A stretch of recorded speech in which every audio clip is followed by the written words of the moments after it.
arrest me. I don't want us to have it. I told you very, very coolly.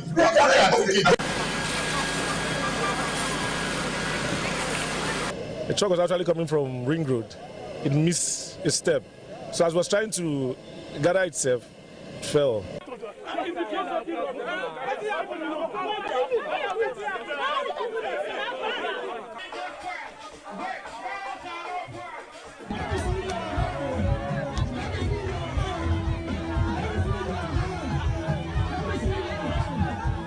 What we are witnessing these days, it is something we can no longer understand.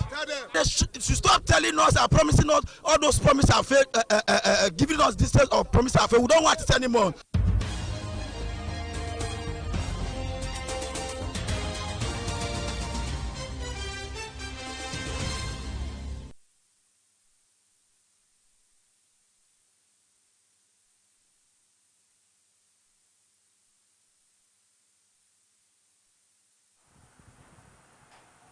A pleasant evening to you and many thanks for joining us on Beetv Major News at 6, coming to you live from Benin City, the Edo State capital. I am Evelyn Izibili. Now the news in details. Edo State Governor Senator Monday Okwevelo has expressed satisfaction with the level of work and progress recorded on the ongoing construction of the Ikpobahi flyover at Ramat Park, as well as the erosion control projects in the area. The reports.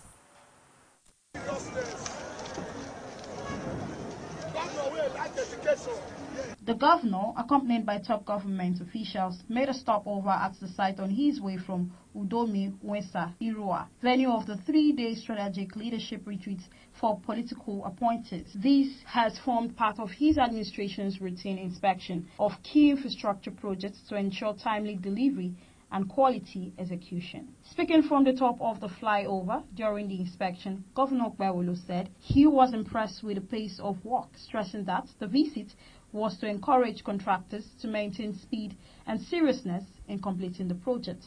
He commended the contractors for the visible progress on ground, noting that the project is already nearing completion. Well, it's our normal routine check, just to see what they are doing, and for them to know that we are serious, for them to also buckle up. They are doing a good job.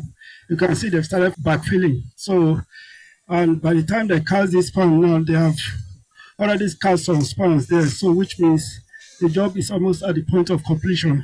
And that's exactly why we are following them up. Governor Okwevelo was conducted around the project site by Mr. Lee, the project manager of the China Civil Engineering Construction Corporation, which is handling the construction. The governor's visit generated excitement among traders and residents as marketers in the area reportedly shut down the market in celebration, cheering and expressing happiness over the inspection.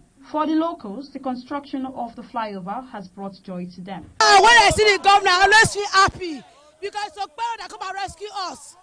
Look at the only man that remembers us in Kobai. I'm so happy of Okpero, seeing Okpero doing this thing in my time. Look, if it is only this flyover that is giving us, other governors have come, they don't do anything. But Okpero will come, I come and rescue her. For this Okpero, rescue. I'm happy if you reach out 10 years back, good 10 a bush. But today, na express.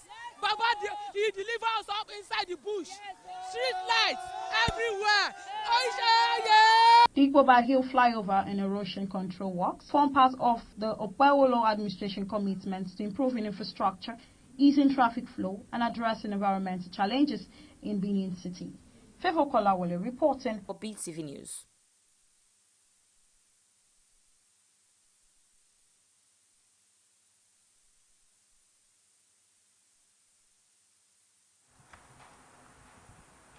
The Edo State government and the Nigerian National Petroleum Corporation (NNPC) Limited have confirmed their readiness to collaborate on establishing a 10,000 barrels per day condensate refinery in Edo State.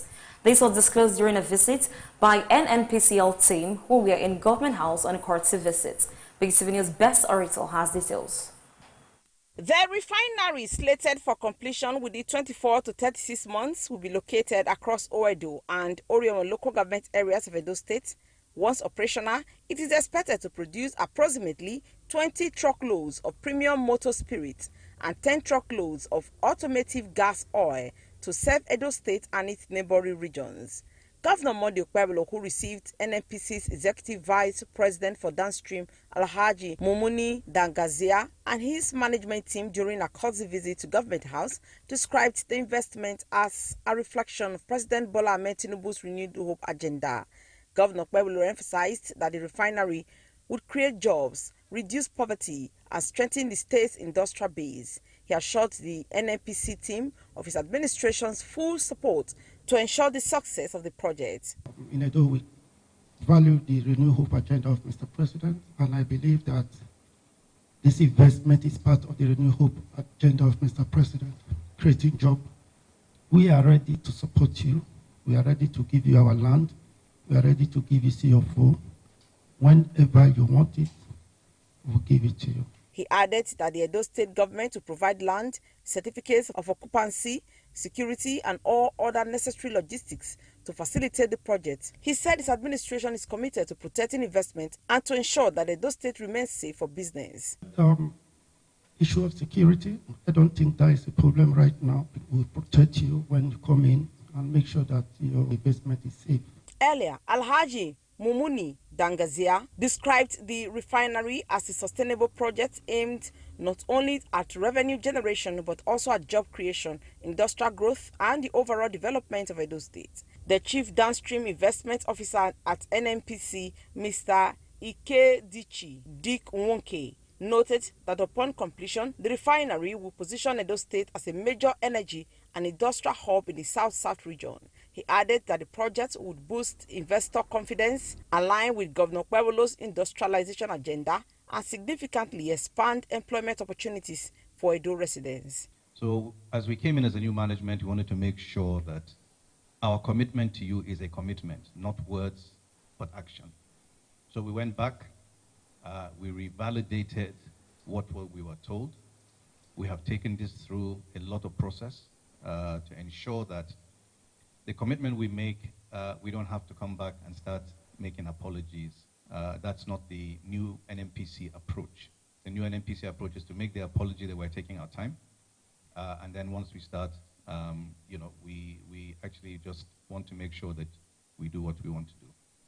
And a lot of this commitment, Excellency, is really based on what you are doing here in this state. The confidence that NNPC has and has seen in the development that you're doing here in this state. Because it's one thing for us to want to do something somewhere, but to have a counterparty that is on the path of progress, the same way that we are trying to drive, is very, very comforting. So as much as it has taken us time, a lot of what you're seeing today, why we're here, is really based on the confidence we have in what you are doing and the support that we will get from yourself and the people of good people of Edo State. Average, this refinery will give us in excess of 20 trucks of PMS, which will be, of course, sold into the immediate locations. The commerciality of this project is that it's a small refinery, but it seeds products into its immediate locale. So it would, of course, assure of more product security for Edo State as against trucks coming in from Lagos or other depots around. So from our perspective, and looking at it from Edo State's perspective, we believe that from a strategic importance point of view, it positions Edo State as a major energy and industrial hub in the region and reinforces investor confidence of Edo State as an investment destination. To those in attendance, this is another laudable move by the Okpebholo administration. Best Orator reporting for Beetv News.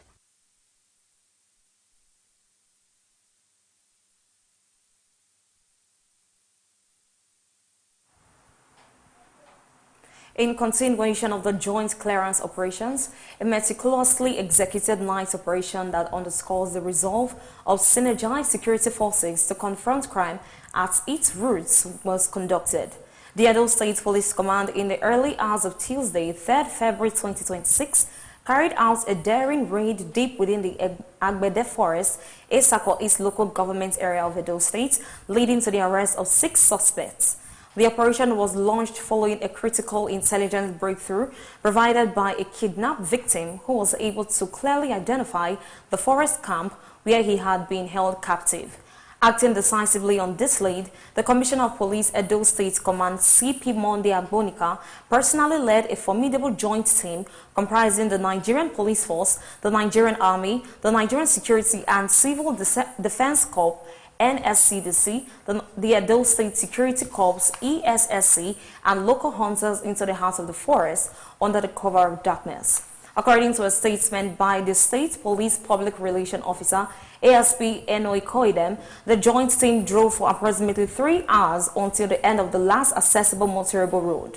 From that point, the operative advanced on foot, navigating dense forest paths and crossing 3 locally constructed wooden bridges to reach the identified camp. The silent advance, which lasted close to 2 hours, 2 additional hours, ensured tactical surprise and prevented any compromise of the mission. Upon arrival at the location at about 3:45 a.m., the area was swiftly cordoned off in a well-coordinated encirclement, effectively cutting off all escape routes.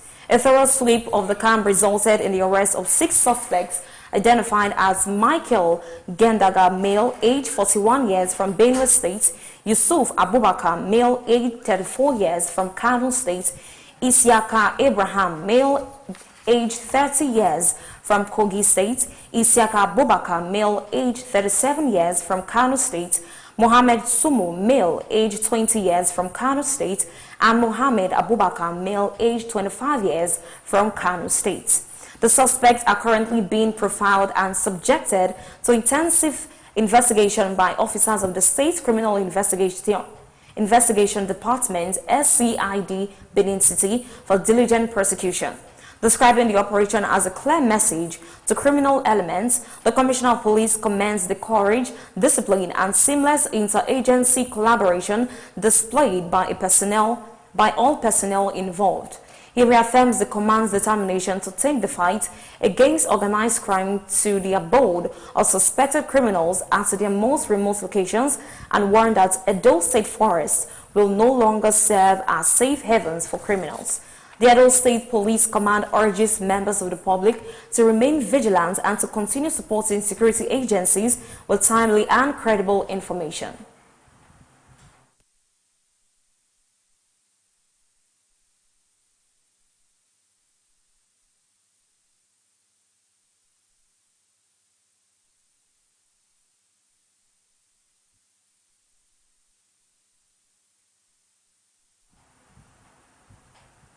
The Senate has passed the Electoral Act Amendment Bill 2026 after detailed review by its Committee on Electoral Matters.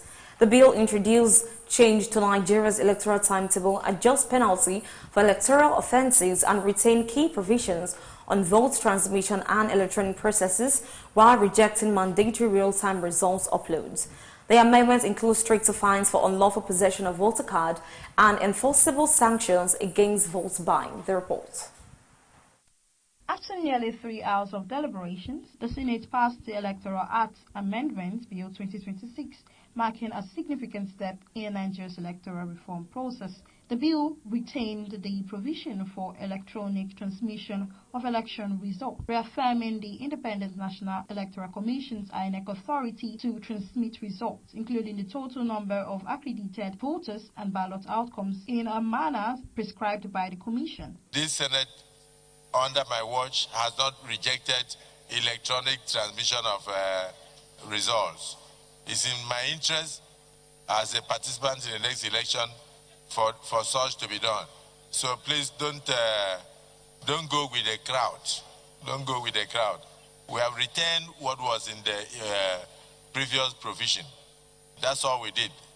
So if we rejected what was proposed by way of amendment and said, let's retain what was in the previous provision. The previous provision had made allowance, had made provision for electronic transmission.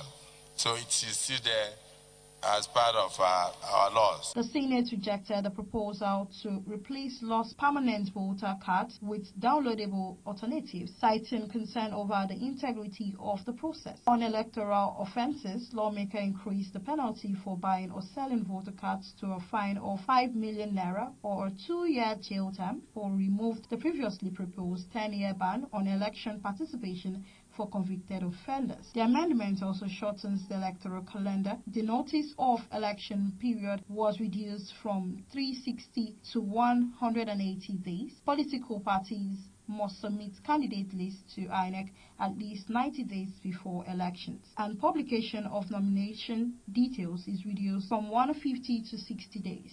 INEC is now required to invite political parties to inspect voters' registration within 20 days. Following the passage of the bill, the Senate set up a conference committee to harmonize the legislation, a move welcomed by Senator Tai Monguno. So the membership of the conference committee that will work assiduously to bring this back for us to give to Mr. President so that within this month we can commence the process of procurement after the president's signature and after the two chambers have okayed the harmonized version after the conference committee.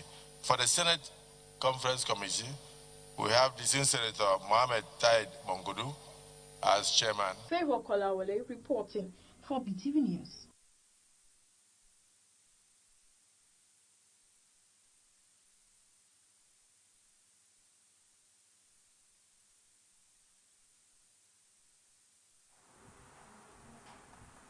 Indiscriminate roadside parking has continued to worsen traffic congestion and raise safety concerns in forestry at Ring Road and parts of New Benin City, with motorists and pedestrians lamenting its impact on free movement along these busy corridors.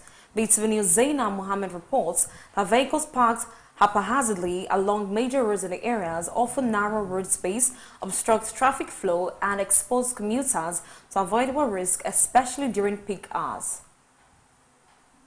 Illegal roadside parking remains widespread across key roads in Forestry and New Benin, with vehicles occupying busy lanes. This practice has significantly reduced available road space and disrupted normal movement within the affected areas. Road users explain that the situation makes movement difficult for both motorists and pedestrians, slowing traffic and increasing the risks of accidents. While some attributed the problem to the lack of designated parking spaces, others noted that weak enforcement of traffic regulations has allowed illegal parking to persist. Parking on the road is causing a lot of traffic and is not giving free flow when vehicle is passing, and is obstructing people moving around. It's really unfair that the government should at least send some persons to make sure that the vehicles are well parked. They park for road, and which is not safe for us. We entirely that when they use leg till they waka, they safe. So I think the government should just do something about it.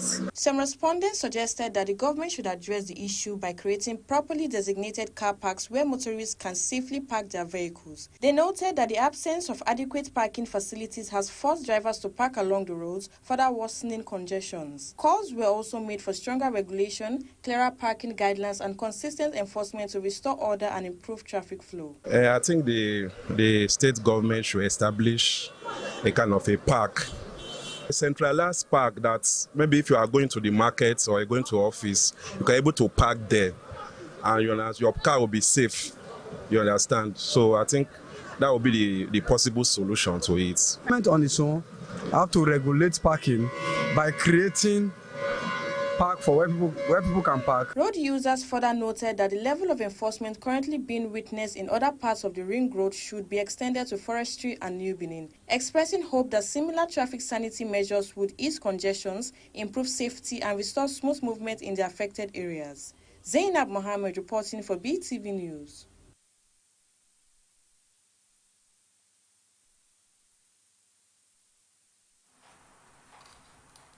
Residents and road users in Oselu, Benin City have expressed worry over the continued presence of an illegal dump site located in close proximity to the Eagle Local Government Secretariat, noting that the situation persists despite recent environmental sanitation exercises.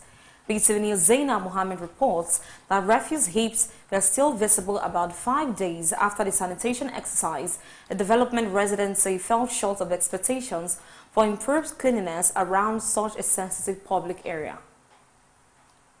An open space in close proximity to the Ego local government secretariat has increasingly become a dumping ground for refuse, raising concerns about sanitation and environmental health in the area. Despite recent sanitation exercises, heaps of waste continue to accumulate, producing foul odors and attracting flies. Residents said the indiscriminate dumping has produced an overpowering stench that makes the area almost unbearable, especially during the heat of the day. They noted that the persistent smell along with flies and decomposing waste has created unhealthy conditions that could expose traders, pedestrians, and nearby households to sickness. The situation, they added, is more troubling given the dump site close proximity to the local government secretariats. We are close to the secretariat, so it's supposed a local government area.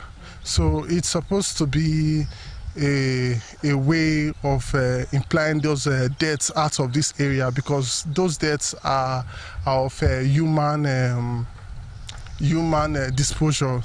Is a negative impact on the environment, and it's actually a nuisance to people. It causes illness to people. Not all the body are supposed to have it at heart to do all these deaths. It's in a populated area, and the thing can be attract a lot of mosquitoes and other harmful insects. And let me say there's some kind of like food or maybe pamper safe. So people that are living here, in the night or when breeze is blowing like this, they still be taking smells to people that can be spoiling food, causing germs and all of that. Others suggested that routine inspection of the area by relevant authorities could help ensure sustained cleanliness and prevent the space from being used as a dump site. They called for provisions of waste bins, clearer waste disposal guidelines, regular deployment of waste management trucks and officers to address the problem and reduce associated health risks. That place is very bad.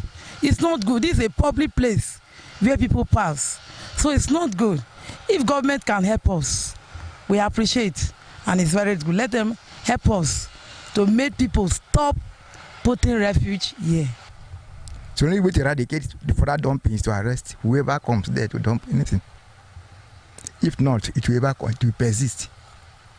So what do you want? They do it before. Early in the morning they come, whoever comes to mass waste there, they will apprehend the person. When the person pays a certain amount of money, others will take precaution and stop coming. Residents further warned that if the refuse continues to accumulate, it could encroach on the roadway and obstruct movement. They appealed for strengthened sanitation enforcement, public awareness and timely intervention to restore order and protect public health in the area. Zainab Mohammed reporting for Beetv News.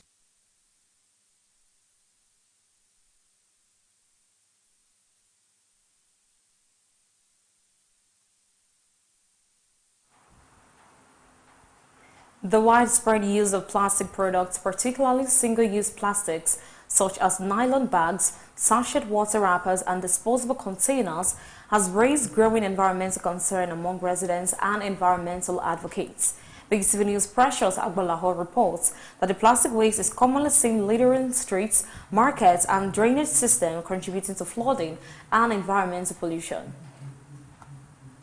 Plastic is one of the most widely used materials in modern society due to its affordability, durability, and convenience. It is commonly used for packaging, food storage, water sachet, and other household items. However, despite its usefulness, the excessive use and improper disposal of plastic has become a serious environmental challenge. Nigerians are saying that the unregulated plastic usage is likely due to poor disposal habits by some residents. Personally, I think that definitely plastic, as we all know, is it's more like a non-biodegradable, so it doesn't degrade, it doesn't go into the soil, and if it goes into the ocean, it causes a lot of damages to our health, and as well as, litter the ground and stuff like that. So I feel like the government, you really cannot just put a stop and maybe stop people to, throw these things on the floor, definitely. So I feel like if there can be waste management, what do I mean is this waste where you can dump waste. Let's say along this road now, there's a couple of waste. You can see now, I've been holding this since coming from Secretariat. I don't want to dump it on the ground because I know that it's bad. So, but if I've seen a waste basket, I probably have dump it there. Now we they use our hand, they cause them. It's not government. We say government. All of us are government. Those concerned are urged to implement and enforce plastic control measures, strengthen recycling initiative, and intensify public awareness. Precious Agbolaho reporting for BTV News.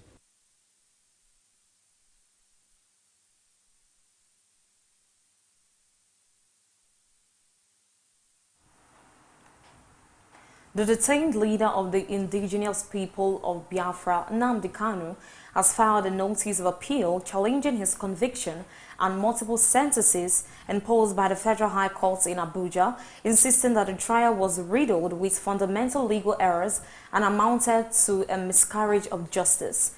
In the notice of appeal dated February 4, 2026, Kanu said he was appealing against his conviction and sentences on 7 counts, including terrorism-related offenses, for which he received 5 life sentences and additional prison terms after being found guilty on November 20, 2025. Justice James Omotosho of the Federal High Court, Abuja, delivered the judgment on November 20, 2025, sentencing Kanu to 5 life sentences for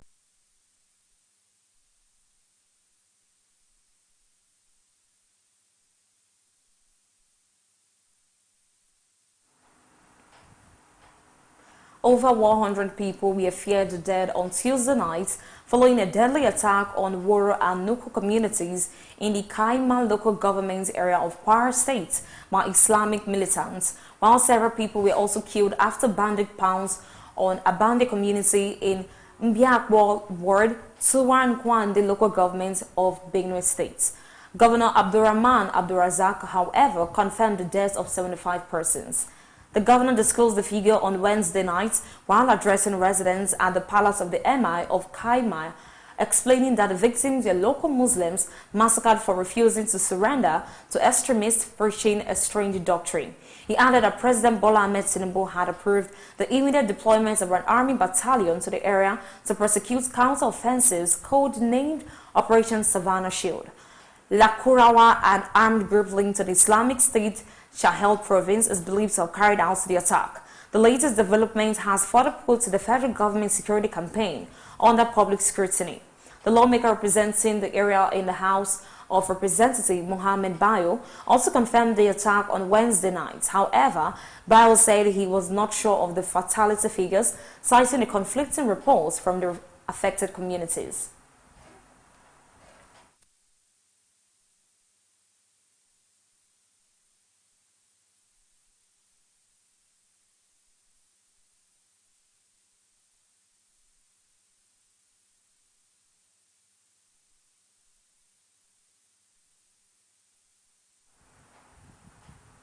Vice President Kashim Shettima has launched a 25-year development blueprint for the Southeast region known as Southeast Vision 2050, describing the area as a central pillar of Nigeria's economic future. He unveiled the long-term plan on Wednesday after the Southeast Vision 2050 Regional Stakeholders Forum in Enugu State, saying it marks a decisive shift from short-term governance cycles to structured, multi-decade regional planning. Shettima also announced that President Bola Ahmed Tinubu has approved the establishment of Southeast Investment Company Limited, designed to mobilize resources from the diaspora, capital markets and development finance institutions to support the region's development and address infrastructure gaps. Speaking at the event, the Vice President emphasized that the Blueprint and Investment Company will work with the Southeast Development Commission (SEDC) to enhance long-term competitiveness, create jobs, and boost economic growth across the region. Distribute electricity for domestic and industrial applications. The high cost in the final analysis is nothing compared to what the whole of society pays for the metaphorical and actual benefits that are guaranteed in the absence of reliable power supply. A bold statement has been made today, unlike what happened in the past, and I said it because I have been through this before. I was once the chairman of Planning and Strategy Committee of Ohaneze Ndigbo, and we tried to do this, and we set out to produce some kind of a planning framework. But you know what? The Southeast governors could not meet, even for us to present what we had produced. Today, therefore, is history in the making. I don't think there is any time in our history where the governors are more united with a common vision.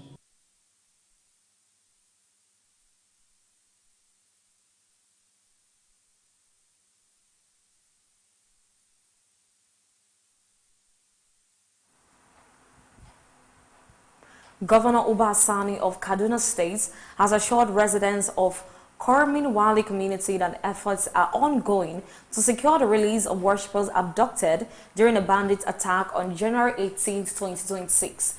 He gave the assurance during a visit to the Women and Children Shelter in Kaduna State, where 82 worshippers recently fled after receiving medical care and support.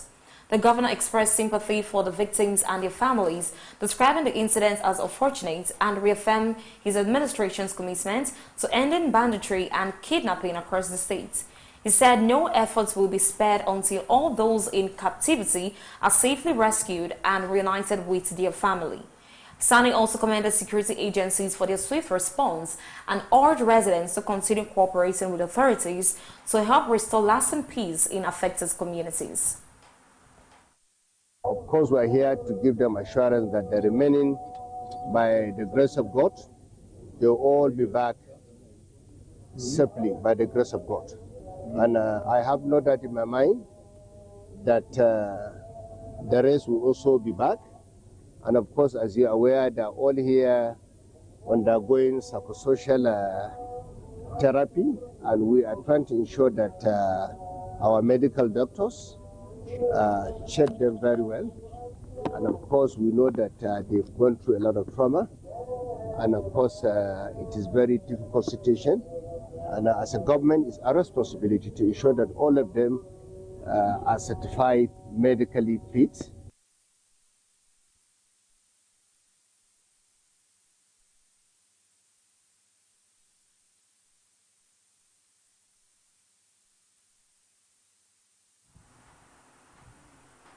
Former Benue State Governor and ex-Senator Gabriel Soswan has formally resigned from the People's Democratic Party, PDP.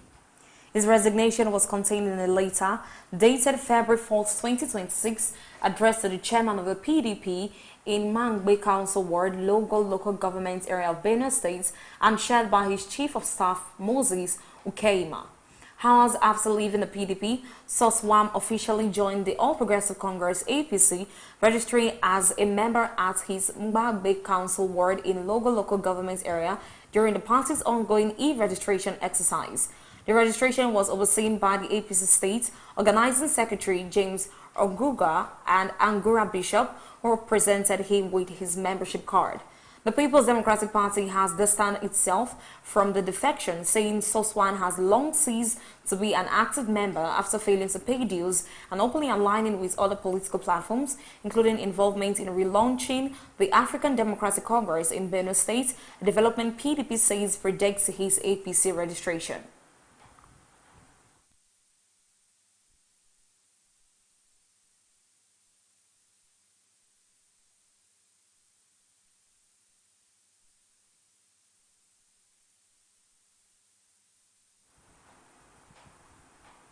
The House of Representatives Ad Hoc Committee investigating agricultural subsidies, intervention funds, aids and grants from 2015 to 2025 has given the governor of the Central Bank of Nigeria, CBN, the chief executive officer of Nassau Microfinance Bank, SunTrust Bank, Stanbic IBTC Bank, and the National Bureau of Statistics, NBS, a firm deadline to appear before it by next Tuesday or face compulsory enforcement measures. The reports.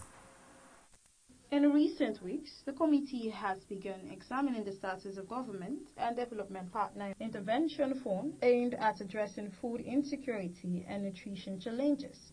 During the resumed sitting, the governor of the Central Bank of Nigeria, Mr. Olayemi Kadoso, and all the invited chief executive of financial institutions were absent. The committee condemns their presence, describing it as an affront to the National Assembly as an institution. It resolved to re-inviting the officials and warned of serious consequences, including the possibility of compulsory appearance should they fail to attend again. All the relevant processes for issuance of relevant summons on these aforementioned agencies and financial institutions be activated, completed, and duly served on them. We cannot let Nigerian people down. The federal government of Nigeria have shown good faith, but there have been outcry that what we have gotten in return is far below what is expected. Representatives of several commercial banks, including Sterling Bank, Unity Bank, and Jaiz Bank, appeared before the committee but failed to provide information needed to assist the lawmakers in their investigation. If you want to come before us, you should come to the front. You cannot be going front and forth. I thought you have that from introduction up to 16th so that we can move on, so that members would know you are referring to page A, page B, page C. And I haven't done that. Now we've come to that. And even this way, this sort of presentation. The information you just provided are missing in the documents here. However, we will seek the indulgence of the committee to enable us, put the documents in the order you just mentioned, and probably make an appearance in the next sitting coming up. The committee subsequently directed the financial institution to provide detailed records of fund inflows and outflow, as well as comprehensive information on beneficiaries, among other relevant data. Favor Kolawole reporting for Beetv News.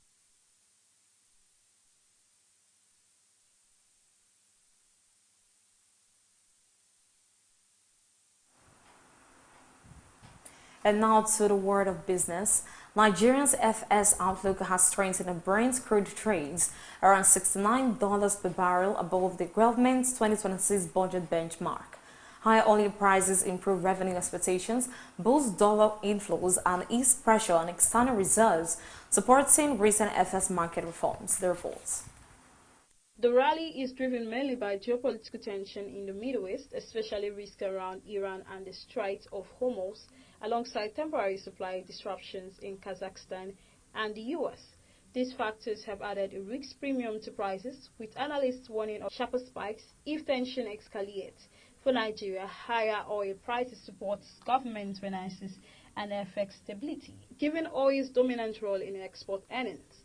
However, analysts stress that sustained stability depends on policy discipline and ongoing central bank reforms, with the oil rally serving as a helpful tailwind rather than a cruel oil. Nigeria's long-troubled state-owned refineries, with a combined capacity of 447,000 barrels per day, may be set for a reset as the Nigerian National Petroleum Company Limited (NNPC) opens talks with a Chinese petrochemical firm and other potential investors. The move is part of a broader effort to revive the loss-making asset after years of operational failure. While the government-owned refineries continue to struggle, Petroleum Refinery have provided critical support, helping NNPC stabilize domestic fuel supply and easing pressure on the national energy system. This has given NNPC some room to pursue long-term reforms to its refining portfolio. NNPC Group CEO Bayo Ojulari said the reset would involve selling equity stakes in the refineries to technically competent operators capable of running them sustainably rather than maintaining full government control. Speaking at the Nigeria International Energy Summit 2026 in Abuja, he stressed that NNPC is not planning an outright sale, but is willing to give up significant equity to end decades of losses and secure variable operations. The United States have launched an initiative to build a cooperative trade framework for critical minerals, aiming to reduce global dependence on China. The effort was unveiled at a State Department-hosted ministerial attended by partners including the European Union, UK, Japan, India, South Korea, Australia, and the Democratic Republic of Congo, focusing on mineral vitals for chips, electric vehicles, and defense technologies. China dominates the mining and processing of many critical minerals, given its major influence over global supply chains. In response, the U.S. and its allies are developing coordinated trade policy, investments, and other measures to support alternative sources and prevent market conditions that discourage new production. The initiative is part of a broader strategy to strengthen supply chain security and limit China's leverage in trade negotiations. Industry figures have welcomed the move, while analysts say Beijing's tighter export control on rare earths have heightened urgency among Western economies to diversify supply. Favor Kolawole reporting for Beetv.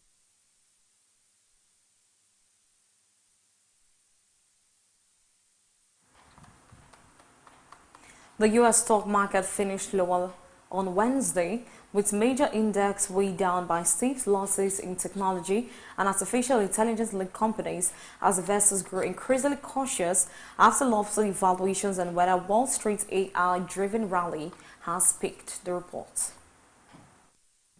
The S&P 500 slid about 0.5%, ending at roughly 6,882.72 points, while the Nasdaq Composite fell about 1.5% to around 22,904.58, reflecting broad weakness in growth-oriented tech names. In contrast, the Dow Jones Industrial Average managed to rise about 0.5% as investors rotated into more cyclical sectors. Technology stock led sell-off, with Advanced Micro Device tumbling roughly 17% after lowering its quarterly revenue forecast and signaling challenges in competing with large rivals in the AI chip market. Nvidia's share dropped around 3.4%, and the PHLX Semiconductor Index fell more than 4% on sector pressure. Software and data companies also struggled. Palantir Technologies slid nearly 12%, recent gains despite posting solid quarterly sales, while other software names such as Snowflake and Datadog declined as risk sentiment decreased. Investors cited concerns that high expectations for AI-driven growth have pushed valuations to unstable levels, prompting profit-taking and risk-off positioning. The size of the infrastructure build-out is unpredicted. The market is suddenly skeptical and concerned about it, said a portfolio manager at Agent Capital. Alphabet fell about 2% ahead of its quarterly earnings report, although it regained in after-hours trading on strong AI investment guidance. Market breadth was weak, with a wider sell-off beyond mega-cap tech name. Investors shifted some capital toward sector tied to broader economic activity, while defensive terms saw relative support. Analysts say this pullback highlights the market's uncertainty over how soon AI investments will translate into durable profits and whether leadership by a narrow group of tech stock can continue without fresh catalysts. Favor Kolawole reporting for Beetv News.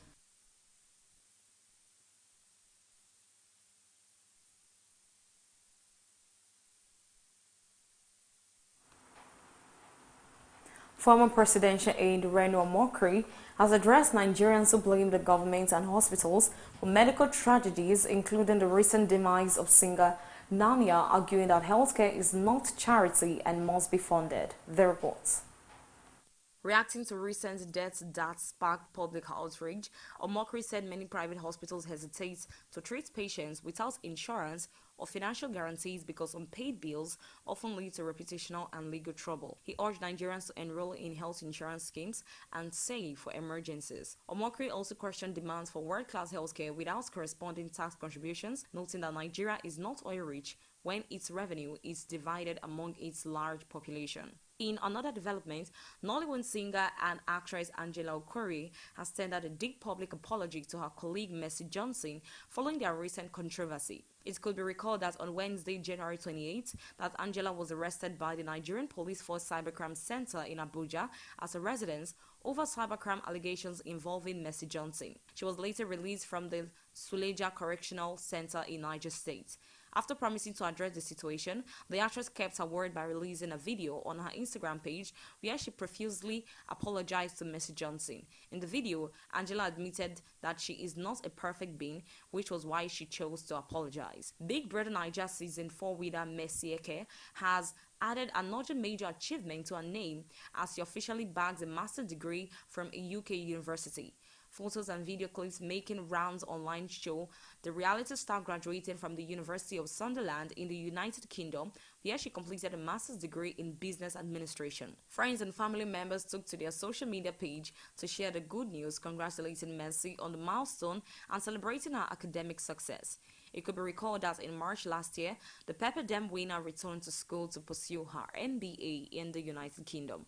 And that's it on the entertainment news. Evelyn is reporting for BTV News.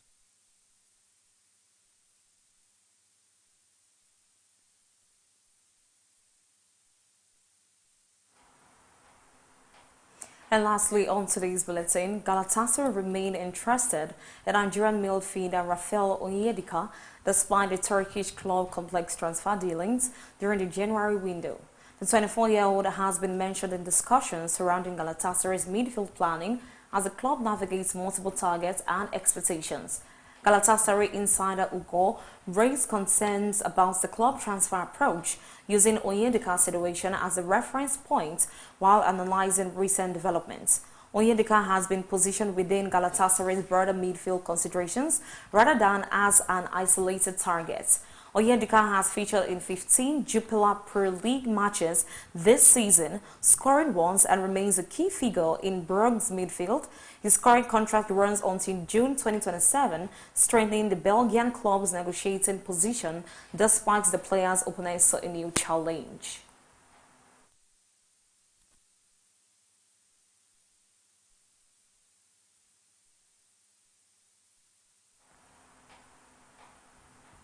And that is the size of our news package for tonight. Many thanks for joining us on BTV Major News at 6. I remain Evelyn Izibili. Thank you and have a good night.